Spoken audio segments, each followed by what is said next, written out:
देश की आजादी की 80वीं सालगिरह पर प्रधानमंत्री नरेंद्र मोदी ने लगातार 13वीं बार लाल किले से तिरंगा फहराया।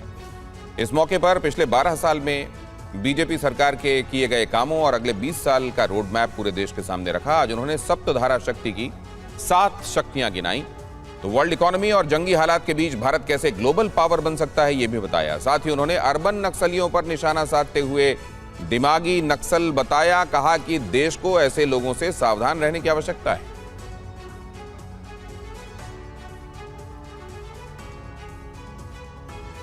और जेनजी के लिए प्रधानमंत्री नरेंद्र मोदी ने बड़ा ऐलान किया। अगले 1 साल में 1 करोड़ युवाओं को एआई की ट्रेनिंग दी जाएगी। युवाओं के लिए फ्री ऑनलाइन कोचिंग का ऐलान भी उन्होंने किया। खेल के क्षेत्र में टैलेंट हंट का आयोजन करेंगे, कहा।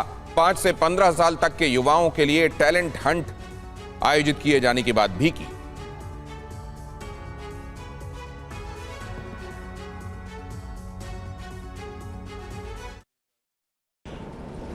हमने पिछले दिनों एआई इंपैक्ट समिट किया था। एआई का विस्तार बहुत तेजी से बढ़ रहा है। लाल किले से मैं देश के नौजवानों के लिए घोषणा करना चाहता हूं। हमने तय किया है कि आने वाले 1 वर्ष में 1 करोड़ युवाओं को एआई स्किल के लिए ट्रेनिंग देने का हम काम करेंगे, ताकि हमारा देश का नौजवान एआई की दुनिया में भी नेतृत्व करने का सामर्थ्य है। और हमारे साथ जुड़ने वाले मेहमान एक बार फिर से आपको बता दूं, अवधेश कुमार जी हमारे साथ लगातार बने हुए हैं। अरविंद मोहन जी वरिष्ठ पत्रकार, वो भी हमारे साथ बने हुए हैं। धनंजय गिरी प्रवक्ता हैं भारतीय जनता पार्टी के, हमारे साथ हैं। इसके अलावा हरिशंकर गुप्ता प्रवक्ता हैं कांग्रेस के, वो हमारे साथ जुड़ गए हैं। अभी तक ईशान त्यागी थे हमारे साथ, और साथ में आपको विक्रांत नजर आ रहे हैं, और रजनीश भी देखिए वो भी हमारे साथ जुड़ गए हैं। पहले अपने संवाददाताओं के साथ शुरुआत करता हूं और उसके बाद मेहमानों की तरफ चलेंगे। कुमार विक्रांत, आह्वान किया गया है कि नारी शक्ति वंदन, अब इसको मूर्त रूप देने का समय आ गया है। उन्होंने कहा है कि सारे विपक्षी दल भी इसमें साथ में आएं और सहयोग करें। 33% आरक्षण अब अमल में लाया जा सके, इसकी राह सुनिश्चित की जाए। जी, कांग्रेस पार्टी की ओर से साफ तौर पर कहा गया है कि प्रधानमंत्री केवल बयानबाजी कर रहे हैं, जुमलेबाजी कर रहे हैं। अगर ऐसा है तो 543 जो सीटें हैं उसमें 1 तिहाई आरक्षण दे दीजिए महिलाओं को, और कल से ही लागू कर दीजिए, आज से ही लागू कर दीजिए। तो प्रधानमंत्री इसको परसीमन से जोड़ना चाहते हैं। और जहां तक दूसरी अहम बात है, मैं आपको दर्शकों को बता दूं कि राहुल गांधी और मल्लिकार्जुन खड़गे, जो कि दोनों सदनों में नेता हैं, वो इस कार्यक्रम में नहीं गए, जिसके बाद कांग्रेस के सूत्र ये कह रहे हैं कि वहां पर उनका अपमान किया जाता है, बैठने की सही व्यवस्था नहीं की जाती है। इसके चलते उन्होंने इस कार्यक्रम में वो दोनों नहीं पहुंचे हैं। तो ये अहम बात है, और कांग्रेस पार्टी की ओर से बार बार यही कहा जा रहा है कि प्रधानमंत्री ने अपना रिपोर्ट कार्ड नहीं दिया, एक बार फिर भविष्य के लिए जुमले बता दिए, सपने दिखा दिए। तो कांग्रेस पार्टी लगातार हमलावर है। उनसे बात करने के लिए, हमारे साथ बातचीत करने के लिए अलका लांबा मौजूद है। लाइव उनसे बात करते हैं। अलका जी, प्रधानमंत्री जब वहाँ भाषण दे रहे थे तो राहुल गांधी और खड़गे वहाँ नहीं गए, क्या कहेंगे? देखिए, राहुल गांधी जी गए थे पिछली बार, उनका अपमान हुआ। वो राहुल गांधी जी का अपमान नहीं था। नेता विपक्ष का आप अपमान करते हैं उस दिन, उस जगह से, ये स्वीकार किसी को भी नहीं है। आज 140 करोड़ का आबादी है हमारे देश की, आप और हम लाल किले नहीं पहुंच पाए तो क्या मतलब हुआ इसका, है ना? हर एक के गले दिल में तिरंगा बसा हुआ है। अगर तिरंगा किसी के हाथ में 50 साल तक नहीं था, अपमान किया, तो वो आरएसएस है, वो आरएसएस है। प्रधानमंत्री कह रहे हैं कि नारी शक्ति अधिनियम नियम अब सभी दल सहयोग करें और इसको जल्दी से जल्दी पारित करें। प्रधानमंत्री जी, सदन चलता रहा मानसून सत्र, आप आकर वहाँ ये बात करते ना, आप वहाँ से भाग लेकिन आए ही नहीं। आप डर रहे थे, आज सही जगह नहीं दी जाती, उचित व्यवहार नहीं होता, इसलिए नहीं गए। और दूसरी तरफ ये भी कि 140 करोड़ लोगों का देश है जो नहीं पहुंच पाया, इसका मतलब ये नहीं है कि उसके लिए, देश के लिए या स्वतंत्रता के समारोह के लिए वो उत्साहित नहीं है। लेकिन अब मैं हरिशंकर गुप्ता जी के पास जाऊंगा। हरिशंकर गुप्ता जी, विपक्ष तो अपनी मौजूदगी ही यहाँ नहीं रख रहा है, और आप आह्वान कर रहे हैं कि आएं और नारी शक्ति वंदन को मूर्त रूप दिया जाए। देखिए कि ये मेन इशू नहीं है कि राहुल गांधी और खड़गे जी, हमारे जो कांग्रेस के अध्यक्ष हैं, दोनों ही एलओपी में हैं अपने अपने सदन में, वो वहां पर नहीं गए। पिछली बार गए थे, उस समय वो जो अवसर था पिछली बार जाने का, वो बहुत ज्यादा अच्छा नहीं था। उस समय हमारे एलओपी को सही स्थान नहीं मिला, बैठने की जगह नहीं दी गई और अपमान के तरीके से किया गया। ये कभी भी नहीं हुआ इतिहास के। एलओपी एक तरफ तो बीजेपी ये बोलती है कि प्रधानमंत्री के समकक्ष होता है, उनकी शेडो होता है, और दूसरी तरफ एलओपी को आप इस ढंग से ट्रीट करते हैं, इस ढंग से अपमान करते हैं। लेकिन ये मानकर बैठ जाना, पिछली बार जो शिकायत रही होगी वो रही होगी, लेकिन इसको ये मान लेना कि ये परंपरा है और फिर इस बार भी नहीं जाना, ये अजम्पशन में गड़बड़ी तो नहीं है कहीं। लेकिन अब मैं धनंजय गिरी जी के पास जाऊंगा। धनंजय गिरी जी, क्या विपक्ष के साथ भरोसे का वातावरण नहीं बनाया जा रहा है क्या? दिनेश जी, हम लोग लंबे समय तक विपक्ष में रहे हैं और विपक्ष में रह के भी विपक्ष की मर्यादा को स्थापित किया है। राजनीति मूल्य और मर्यादाओं पे होती है। अब विपक्ष में रह करके यूएनओ में जाकर के श्रद्धेय अटल बिहारी वाजपेयी जी ने भारत का प्रतिनिधित्व भी किया है। लाख असहमतियां हो, लेकिन हम देश के लिए एक साथ खड़े रहने का जज्बा विपक्ष में रह के जो पेश किए उसकी कमी नजर आती है। और दुखद बात यही है विपक्ष के साथ कि सार्थक चर्चा, संवाद हो, सार्थक बातें हो, राष्ट्र के नाम पर हम सब एक साथ खड़े हो जाएं। हमने सोचे हमें क्या मिला है, हमने सोचे किया क्या अर्पण। निज के महत्व को राष्ट्र के महत्व से ऊपर रखना, ये कैसी सोच है, ये कैसी मानसिकता है। मेरा निज का सम्मान राष्ट्र के सम्मान से ऊपर हो जाएगा। भाई जिसके लिए जिस पगड़ी पर चढ़ गए वीर अनेक, कलम आज उनकी जय बोल, जिसके लिए अनेकों कुर्बानियां हुई, सैकड़ों हजारों कुर्बानियां हुई, उस राष्ट्र के दिवस पर झंडा उत्तोलन हो और हम निज के सम्मान को राष्ट्र के सम्मान से ऊपर ले जाएं। ये कैसी सोच है, ये कैसी मानसिकता है, ये कैसे विकृति है, ये कैसी मानसिकता है? क्या 5 पीढ़ियों से कांग्रेस पार्टी एक परिवार के अंदर ही घूम रही है? क्या ऐसी मानसिकता है? क्या वो राज सत्ता की मानसिकता से बाहर नहीं आ पा रहे हैं? क्या मोतीलाल नेहरू, पंडित नेहरू, इंदिरा गांधी, ये कहने का समय नहीं है, लेकिन इसी मानसिकता को दर्शाता है। हमने लाख असहमति है, लाख हम तो कहते हैं हमारे पुरखों ने असहमतियों की फसल बोई है। ये लहलहाता हुआ लोकतंत्र उसी की बानगी है। और नरेंद्र मोदी खुद एक गरीब परिवार से निकल कर आते हैं, गांव गरीब किसान नौजवान चाय की केतली लेकर के जो व्यक्ति संघर्ष करता हुआ आज इस तक पद पहुंचा है कि युग क्रांति का वाहक अस्तित्व का आख्यान बना है और जिनके व्याख्यान में पूरा अगर भारत राष्ट्र समाहित हो जाता है। लेकिन क्या ये एंश्योर किया जाना चाहिए था सत्ता पक्ष की तरफ से भी कि एलओपी की उपस्थिति वहां हो, और अगर कहीं कोई शिकायत थी तो वो दूर हो, पिछली बार अगर कोई थी, या इसकी आवश्यकता नहीं है, इस तरह से केवल हृदय की संकीर्णता दिखाई जा रही है और इसका कोई इलाज नहीं हो सकता? ये मैं आपके पास आऊंगा तो समझूंगा, रजनीश के पास, लेकिन अभी जाना चाहता हूं ओवरऑल इस पर रिएक्शंस क्या मिले हैं? क्या ये जैसे कांग्रेस की तरफ से रिएक्ट किया गया है, क्या भारतीय जनता पार्टी ने इस पर कुछ कहा है क्या? ये मैं आपके पास आऊंगा तो समझूंगा, लेकिन विकसित भारत के लिए पीएम ने सप्तधारा की 7 शक्तियां गिनाई हैं। सप्तधारा की पहली शक्ति उन्होंने मैन्युफैक्चरिंग पावर को बताया, दूसरी कृषि उत्पादन को, तीसरी तकनीक और इनोवेशन को, चौथी शक्ति बताया गति शक्ति को, सप्तधारा की 5वीं शक्ति भारत की रक्षा शक्ति को बताया, छठी ग्रीन और ब्लू इकोनॉमी को बताया, और सप्तधारा की 7वीं शक्ति बताया देश की सॉफ्ट पावर को। दिनों में जब मैं सप्तधारा की बात करता हूं, सप्तधारा की पहली शक्ति है मैन्युफैक्चरिंग पावर। मेरे प्यारे देशवासियों, हमें मैन्युफैक्चरिंग सेक्टर को बहुत आगे बढ़ाना होगा। इस सप्तधारा की दूसरी शक्ति है कृषि और फूड प्रोडक्शन, फूड प्रोसेसिंग। हमें इस दिशा में आगे बढ़ना होगा। मेरी सप्तधारा की तीसरी शक्ति है टेक्नोलॉजी और इनोवेशन। मेरे प्यारे देशवासियों, आज जमाना एआई का है, क्वांटम का है, स्पेस का है, रोबोटिक्स का है, डेटा सेंटर्स का है। पूरी तरह एक नया क्षेत्र खुल चुका है और इमर्जिंग टेक्नोलॉजी ये भी हर पल हमें चुनौती दे रही है, और इसलिए देश को दुनिया के लिए मार्केट नहीं बना देना, हमें इनोवेशन का हब बनना है। सप्तधारा की चौथी शक्ति है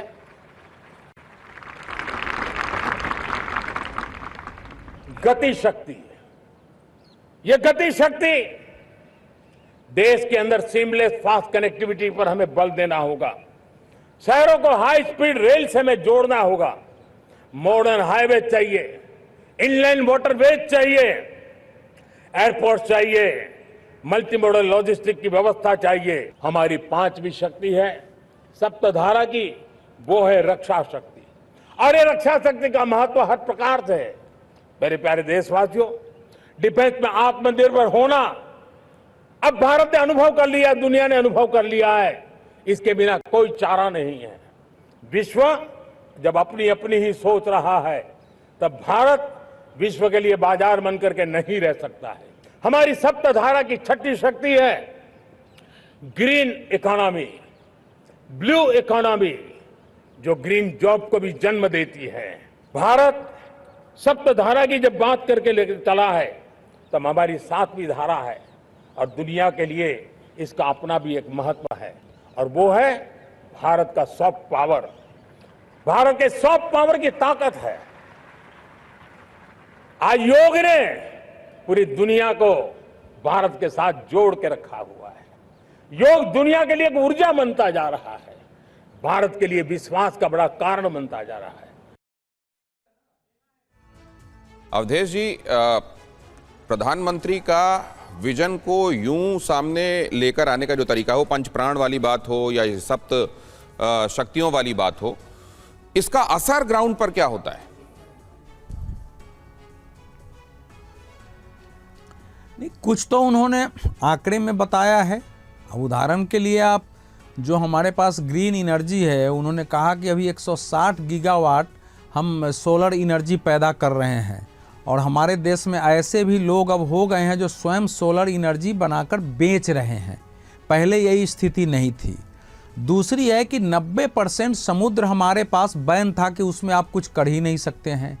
हमारे लिए वो बहुत बड़ी समस्या थी, तो अब हमने उसको खोला है। उसके लिए 85,000 करोड़ रुपए हमने उसके लिए लगाए हैं। तीसरा जो आपने मतलब इस समय अब AI और डाटा सेंटर है, आप जानते हैं जो उन्होंने कहा है कि वेपनाइज किया जा रहा है। अमेरिका क्वांटम टेक्नोलॉजी में सबसे आगे है, लेकिन वो उसको शेयर नहीं कर रहा है जगह जगह। तो क्वांटम क्षेत्र में अगर हमारा है, तो उन्होंने बताया है कि भाई डाटा सेंटर AI के लिए कितने युवाओं को हमको आगे ट्रेनिंग देना है और खड़ा करना है, इमर्जिंग टेक्नोलॉजी में कैसे खड़ा करना है।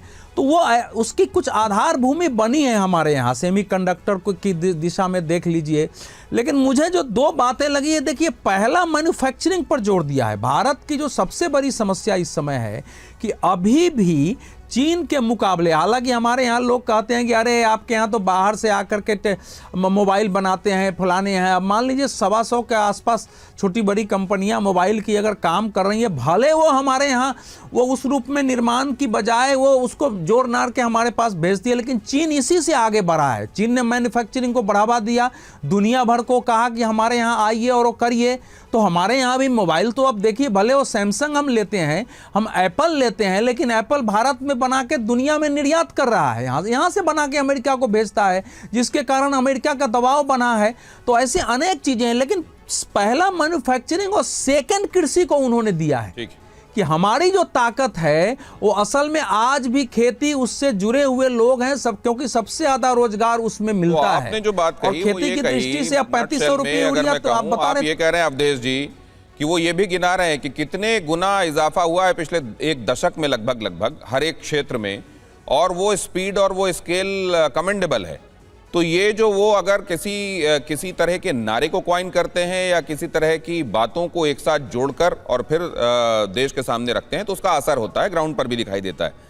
अरविंद जी, लेकिन इसके साथ ये बात भी कही गई कि जो जैसे उन्होंने रेलवे इलेक्ट्रिफिकेशन का उदाहरण दिया कि 1925 से लेकर और 2014 तक 30% ही काम हुआ था इसमें, और आज 100% हमने अचीव कर लिया है। मतलब इसमें 70% जो काम हुआ है वो पिछले एक दशक में हुआ है। क्या ये comparison it is there for everybody to see? क्या ये पूरा देश महसूस कर रहा है? असल में सेलेक्टिव आंकड़े जो हैं वो हर कोई अपने पक्ष में इस्तेमाल करता है, और प्रधानमंत्री भी कर रहे हों या सरकार कर रही है, तो इसमें कोई हर्जा नहीं है मेरे ख्याल से। असल में हम जब बात करें बड़े विजन की, तो हमको कई और चीज़ें साथ में देखनी चाहिए, और प्रधानमंत्री ने उन चीज़ों की तरफ उन्होंने कहा कि दशकों तक जो नहीं हुआ वो कुछ वर्षों में हुआ है, और आगे कुछ वर्षों में और भी हमें करना है। वही तो प्रधानमंत्री जो कह रहे हैं उसमें इशारा तो है, लेकिन उस इशारे की दिशा नहीं दिखाई दे रही है ठीक से। जैसे मैं कहूँ कि प्रधानमंत्री ने कहा कि तेल और गैस और फर्टिलाइज़र, इनका बड़ा संकट हुआ खड़ी कर, लेकिन पिछले 12-13 साल में कोयले से बिजली उत्पादन का एक काम नहीं हुआ। एक कोल घोटाला हुआ, वो भी अब पता लगा कि वो बहुत हवाई था, वो काफ़ी वो पॉलिटिकल मसला था।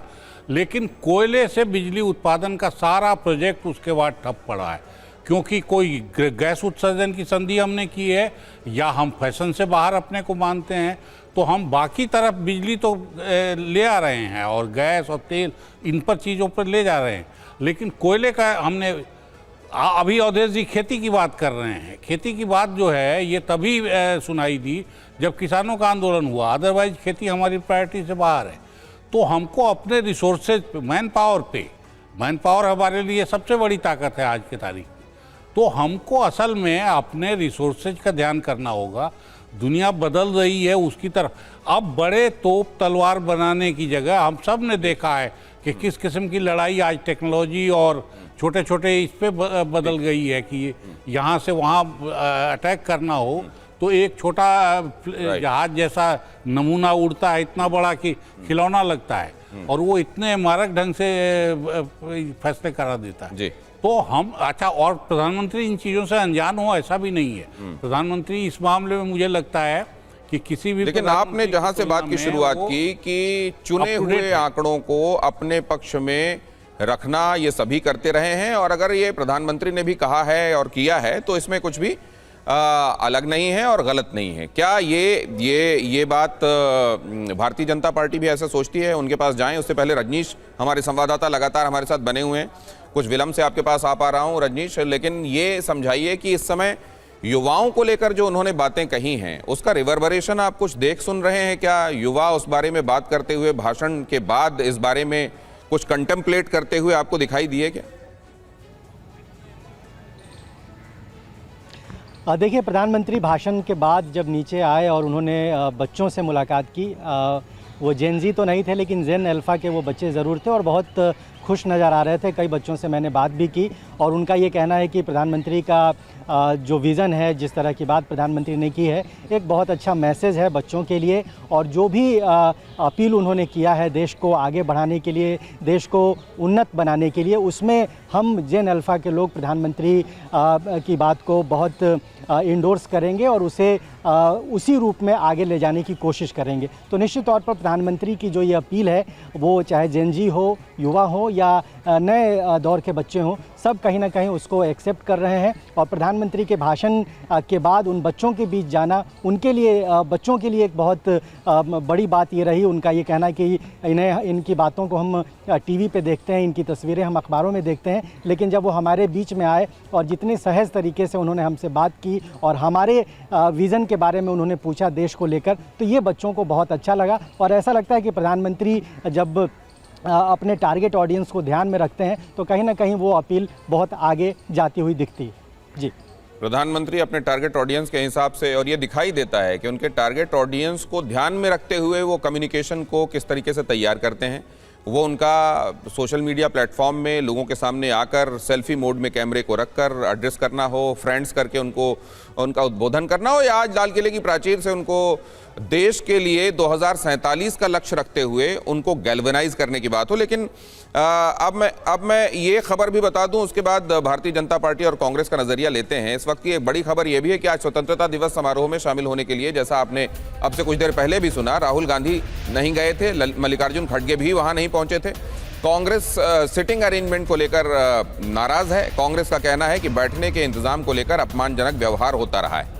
और कुमार विक्रांत अभी अलका लांबा से बात कर रहे थे, तब भी ये बात उनकी तरफ से कही गई। कुमार विक्रांत, लेकिन क्या इसको लेकर, क्योंकि ये मैसेज जाहिर है अच्छा नहीं जाता, डेमोक्रेसी का, भारतीय लोकतंत्र का इतना बड़ा त्योहार जब मनाया जा रहा है, स्वाधीनता, तब क्या ये मतभेद और मनभेद किनारे रखे जा सकते थे? इसके लिए क्या दोनों मिलकर, मैं ये सिर्फ नहीं कह रहा हूं कि कांग्रेस, सत्ता पक्ष और कांग्रेस दोनों की तरफ से प्रयास हो सकते थे कि ये पुरानी बात हटे? दिनेश, ये तस्वीरें देखिए, ताजा तस्वीरें। इंदिरा भवन जो कांग्रेस का मुख्यालय है, वहां पर सोनिया गांधी, राहुल गांधी, मल्लिकार्जुन खड़गे तीनों यहां पर पहुंच चुके हैं। अजय माकन, कोषाध्यक्ष, ये स्टेज पर मौजूद है और यहां पर वंदे मातरम शुरू हो चुका है। और कांग्रेस का ये कहना है कि राहुल गांधी और खड़गे वहां जाना चाहते थे, लेकिन जिस तरह पहले अपमानजनक व्यवहार किया गया, जिसके चलते इस बार वो वहां पर नहीं गए। और ये हरिशंकर जी के पास मैं जाता हूं। हरिशंकर जी, मैं यही जानना चाह रहा हूं कि देखिए, इस महत्वपूर्ण दिन में ये संदेश नहीं जाना चाहिए जब ये कहा जाता है कि, और जब ये कंपैरिजन ड्रॉ किया जाता है कि वो लोग जो चुने हुए प्रतिनिधियों को, सिस्टम से आए हुए लोगों को चैलेंज करते हैं, वो देश की मुख्यधारा में शामिल लोग नहीं माने जा सकते। तब ऐसे में कम से कम उन लोगों को जिनको देश चुनकर भेजता है अलग अलग भूमिकाओं में, उनको कम से कम इस तरह के महत्वपूर्ण मौकों पर साथ दिखाई देना चाहिए। देखिए, ऐसा है, मैं आपको एक बात साफ बता दूं। अभी गिरी जी ने भी, जब आपने शुरुआत की तो गिरी ने भी कहा इस बात के लिए कि विपक्ष को जो है जिम्मेदार भूमिका निभानी चाहिए। तिरंगे के समारोह के अंदर जरूर विपक्ष के नेताओं को जाना चाहिए। मैं इनसे एक बात कहता हूं कि अटल बिहारी वाजपेयी भारतीय जनता पार्टी के सबसे बड़े, सबसे उत्तम नेता रहे हैं अभी तक। कभी उनके विचार सुने हैं आपने इस बारे में? कभी उनके मुंह से यह शिकायत सुनी है कभी इस बारे में? पक्ष में रहते हुए कांग्रेस ने विपक्ष के लिए क्या क्या क्या कितना सम्मान दिया? कभी उनसे अटल बिहारी वाजपेयी की भाषण को सुनो, उनके पुरानी प्रतिक्रियाओं को सुनो, तो आपको पता लगेगा कि विपक्ष को किस ढंग से रखा जाता है, विपक्ष के साथ कैसा व्यवहार किया जाता है। आज जो बात बैठ के कह दो, सिर्फ जुमलेबाजी के अलावा कोई काम नहीं है। नए नए जुमले पैदा करो, सप्त धारा बता दिया, दिमागी नक्सल बता दिया और उठ के चले गए। आज अगर आप आज का जो भाषण था, इससे ज्यादा निराशाजनक भाषण पिछले 12 साल में 13वां भाषण था मोदी जी का। इससे ज्यादा निराशाजनक भाषण नहीं हो सकता। हरिशंकर जी, और मुझे ऐसा लगता है, इतने बुजुर्ग, अनुभवी और सीजन्ड कैंपेनर हैं, आप जैसे कह रहे हैं कि किस तरीके से जब कांग्रेस सत्ता में होती थी तो विपक्ष को रखती थी, एक नजीर दे रहे हैं। मैं एक बात और जानना चाहता हूं। विपक्ष को जाहिर है एक तरीके से झकझोरते रहना होता है और बताना होता है कि सही राह ये है, लेकिन क्या समालोचना भी होनी चाहिए? हर चीज को जुमलेबाजी बता देना, कोई उपलब्धि ही नहीं है कह देना, सिरे से सब चीजों को खारिज कर देना, क्या ये जिम्मेदार विपक्ष करता है? लेकिन मैं अब मृत्युंजय जी के पास जाऊंगा। एक मिनट मुझे दे दीजिए, एक मिनट। बोलिए। ये देखिए, जुमले का जो ये तमाम चीजें हैं, ये तो इन्होंने खुद ही कही है, हमने तो नहीं कही। जुमलेबाजी तो खुद करते रहते हैं। और अगर जिम्मेदार पक्ष होता तो सदन पिछले 20 दिनों से सदन में नहीं गया प्रधानमंत्री जी और गृह मंत्री जी। आज देश के युवाओं के सामने इतना बड़ा संकट आज देश के सामने है, उसका कहीं जिक्र नहीं किया। आज देश की जो वर्तमान समस्याएं हैं, ज्वलंत समस्याएं हैं, उनका कहीं जिक्र नहीं किया। और जो चीजें कही गई हैं वो 25 के में भी थी, उससे पहले भी थी, तो नया क्या कर दिया आपने? और आपने एक ही बात की, 1 करोड़ लोगों को रोजगार ट्रेनिंग देने की बात की, युवाओं को कोचिंग देने की बात की। भाई वो तो सब करोगे आप, वो अच्छी बात है, लेकिन सवाल यह है कि उनको नौकरी कौन देगा उसके बाद? परीक्षा का सिस्टम कौन ठीक करेगा उसके बाद? फिर वही धरना प्रदर्शन होगा, फिर वो लड़ाई झगड़े होंगे, गोलियां चलेंगी, लड़कियों के कपड़े फटेंगे। ये सब चीजों पर भी तो ध्यान देने की जरूरत है। 1 करोड़ लोगों को कोचिंग तो आप दे देंगे, AI की कोचिंग दे दीजिए, खुद भी ले लीजिए, कोचिंग कैंप भी लगा दीजिए। ये तो सवाल जितना दिल्ली के सामने, देश के सामने है, उतना ही दूसरे राज्यों में भी है, झारखंड में भी दिखाई दे रहा है। ये तो एक बड़ा व्यापक सवाल है जिसका मिलजुल कर हल निकालना होगा। लेकिन मैं मृत्युंजय जी के पास जाऊंगा। मृत्युंजय जी, आप विपक्ष को वैसा नहीं रख पा रहे हैं जैसा आपको रखना चाहिए।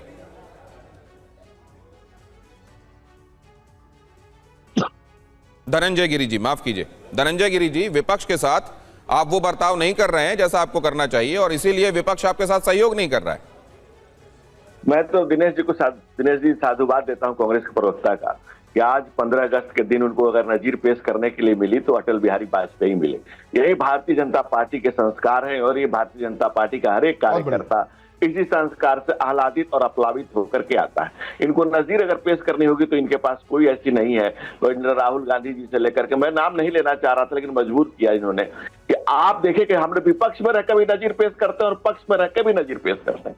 ये भारतीय जनता पार्टी के संस्कार हैं। ये भारतीय जनता पार्टी इसी संस्कार से अपलावित होकर के हर कार्यकर्ता यहाँ तक आता है, जिसके लिए अटल श्रद्धा अटल बिहारी वाजपेयी ने कहा था कि आज पार्टी आएंगी जाएंगी, चुनाव होंगे रहेंगे जाएंगे, सत्ता आएगी जाएगी, देश रहना चाहिए, इस देश का लोकतंत्र रहना चाहिए। और इसी लोकतंत्र को महान बनाते हुए नेशन की नैया की खवे नरेंद्र मोदी जिस तरह से आज आगे बढ़ रहे हैं नेशन को लेकर के, उसमें क्या कहा है? दुनिया के सारे विचारकों का सार्थक दिया है, सबका साथ सबका विकास। धनंजय जी, अब जैसे एक आंकड़ा ये भी रखा गया, मैं सिर्फ ये जानना चाहता हूँ, एक आंकड़ा ये भी रखा गया कि ईवीज जो हैं, इलेक्ट्रिक व्हीकल्स, वो कितने 2009-10 के आसपास थे और आज कितने? तो वर्ल्ड ओवर ईवी का ट्रेंड पिछले एक दशक में बढ़ा है, तो क्या उन आंकड़ों को ऐसा रखा जाना चाहिए कि ये उपलब्धियों के हिसाब से एक बड़े आंकड़े हैं जिनको सरकार की उपलब्धि के तौर पर रखा जाना चाहिए, या क्योंकि आज के समय में वो ट्रेंड का हिस्सा है इसलिए उसमें इजाफा दिखाई दे रहा है? रेलवे का भी आप देख लीजिए, 30% और 70% हम लोगों ने उसको पूरा किया। और सबसे बड़ी बात क्या, विजन क्या दिया प्रधानमंत्री जी ने, उसमें किस सारे सेक्टर को समाहित किया, कुछ भी छूटने का प्रयास ना हो। ये सारा सबसे बड़ी प्रयास तो ये है जो सप्तधारा की बात की, सब सिंधु के संस्कृति को सप्तधारा दिया उन्होंने, जो सवाल जो जवाब की का ठीक बात है कि सारी कमियां एक साथ दूर नहीं हो जाएंगी, सब कुछ पूरा नहीं हो जाएगा, लेकिन उसको जिस ढंग से और जिस रफ्तार से, जिस गति के साथ किया जा रहा है, जो हमारा कन्विक्शन है, जो प्रधानमंत्री नरेंद्र मोदी जी का, जो आप देखें लोगों के बीच में जाते हैं, जो उनका पर्सोना है, जो पर्सनालिटी जिस तरह से आगे लेकर के देश को बढ़ रहे हैं। तो अब एक बात और बताइए, अब ये नक्सलवाद को लेकर जो उन्होंने कहा कि ये जो हथियारी नक्सल थे वो समाप्त हो गए, ये लेकिन वैचारिक नक्सल बचे हुए हैं और इनको पहचानना बड़ा जरूरी है।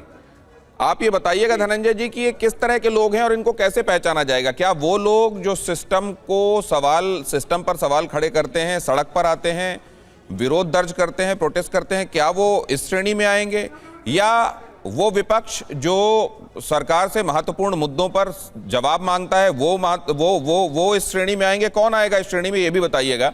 नक्सलवाद पर पीएम मोदी का बड़ा बयान, सालों तक देश की सत्ता में माओवादी सोच के लोग रहे हैं, सरकारी कमेटियों में माओवादी सोच के लोग रहे हैं, दिमागी नक्सलियों को पहचानना होगा। नक्सली इलाकों में आज विकास, विश्वास और प्रयास का तिरंगा लहरा रहा है, प्रधानमंत्री ने कहा। वर्षों तक देश की सत्ता में माओवादी सोच के लोग गलियारों में अपनी जगह बना करके बैठे थे। सरकारी कमेटियों में सलाहकार के रूप में भी ये माओवादी सोच ने नीतियों को प्रभावित किया था। मेरे प्यारे देशवासियों, जंगलों में हमें हथियारी नक्सलों का खात्मा बुलाने में, उस संकट से देश को मुक्त कराने में सफलता मिली है, लेकिन हथियारी नक्सल तो गए, लेकिन दिमागी नक्सल मौके की तलाश में है, हिंसा अराजकता के वो रास्ते खोज रहे हैं, समाज को गलत राह पर घसीटने के लिए भांति भांति के दांव कर रहे हैं। इन दिमागी नक्सलियों को पहचानना होगा, इन दिमागी नक्सलियों को आइसोलेट करना होगा और राष्ट्र को विकसित राष्ट्र बनाने की मुख्य धारा की ओर देश की युवा पीढ़ी को जोड़ना होगा। धनंजय जी, कैसे पहचाने जाएंगे? ये कौन लोग होंगे? क्या जो सहमत नहीं होंगे वो लोग इस श्रेणी में आएंगे? नहीं, देखिए दिनेश जी, सबसे बड़ी बात कि हम तो ये मानते हैं कि असहमतियों का सम्मान ही लोकतंत्र है, और लोकतंत्र ही यही है कि हम आपसे असहमत हैं, आप हमसे असहमत हैं, लेकिन हम साथ साथ हैं, राष्ट्र के विकास पर हम एक साथ खड़े हैं। यही असहमति का सम्मान है और यही लोकतंत्र, यही डेमोक्रेसी है जो भारत जीता है, और इसी डेमोक्रेसी को जीना यही हमारी संस्कृति है और यही चली आ रही है हमारी। नहीं, तो कैसे पहचाना जाएगा? कथ्य में नहीं, Dinesh ji, let me come to the point. कथ्य में नहीं, तथ्य है कि हम लोगों ने नक्सलवाद को जड़ मूल से समाप्त किया है। स्तुत्य कार्य करने का श्रेय आदरणीय गृह मंत्री अमित शाह जी को जाता है, जिन्होंने संकल्प किया था कि नक्सलवाद को जड़ मूल से समाप्त किया जाएगा। लेकिन अगर देश में अगर कहीं नारे लगते हो कि भारत तेरे टुकड़े होंगे, तो पहचानने में फिर देर किस बात की? अगर चिकन नेक की बात होती हो कि चिकन नेक को डिस्कनेक्ट कर दो, तो फिर पहचानने में देर किस बात की है? अगर भारत में हर जगह लिखा हुआ है कि इस सामान को न छुए, पार्क में न जाए, संदिग्ध वस्तु को न छुए, कुछ धमाके हो सकते हैं, तो फिर घर के छुपे हुए गद्दारों को पहचानने में देर किस बात की है?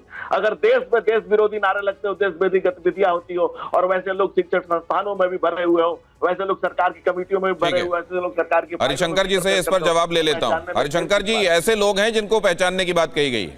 देखिए भाई साहब, ऐसा है, अब गिरीश जी बोल रहे हैं क्योंकि उनको बोलना है, प्रवक्ता है बीजेपी के, तो जरूर बोलेंगे। एक नया जुमला जो आप कहते हैं कि जुमले की बात मत करो, ये तो पुराना हो गया। एक नया जुमला आज प्रधानमंत्री ने दे दिया, दिमागी नक्सल। अब तक नहीं था इतिहास के अंदर, ये पहली बार सुनने को दिया, दिमागी नक्सल। दिमागी नक्सल कौन है? दिमागी नक्सल तो ये लोग हैं, दिमागी नक्सल तो ये लोग हैं जो गली गली मोहल्ले के अंदर रक्तपात करवा रहे हैं।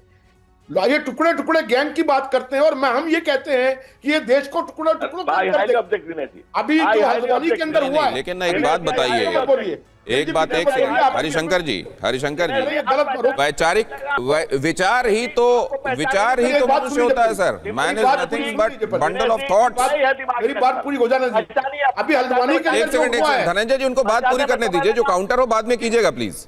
एक मिनट मेरी बात पूरी सुन लीजिए। अभी हल्द्वानी उत्तराखंड के अंदर जो हुआ है उससे ज्यादा गिरावट नहीं हो सकती। लेकिन वहां तो आयोजकों ने भी स्पष्ट किया, जिन्होंने शुद्धिकरण किया था उन्होंने कहा यहाँ सनातन विरोधी नारे लगे, हम जाति के आधार पर यहाँ शुद्धिकरण नहीं कर रहे हैं। इससे ज्यादा घटिया कहावत क्या हो सकती है? वो लोग हैं। और सवाल तो ये है सर कि आप लोगों की तरफ से भी वहां कोई तहरीर दी गई क्या? थाने में संसद में उठाया गया, ठीक है, लेकिन अगर ये जाति के आधार पर हुआ था तो अस्पृश्यता या SC/ST एक्ट के तहत आप लोगों को भी पुलिस के पास जाकर कहना चाहिए था, मामला दर्ज हो। बहुत धन्यवाद करता हूं, लेकिन आप लोगों ने बहुत मदद की ये समझने में कि प्रधानमंत्री के आज के उद्बोधन को किस तरीके से देखा जाना चाहिए, कौन सी बातें महत्वपूर्ण हैं, देश के सामने लक्ष्य क्या है, किस बैकड्रॉप में कही गई कौन सी बातें यहां महत्व की हैं। आगे भी आज पूरे दिन जो खबरों का सिलसिला है, महत्वपूर्ण अपडेट्स हैं, आप तक पहुंचते रहेंगे।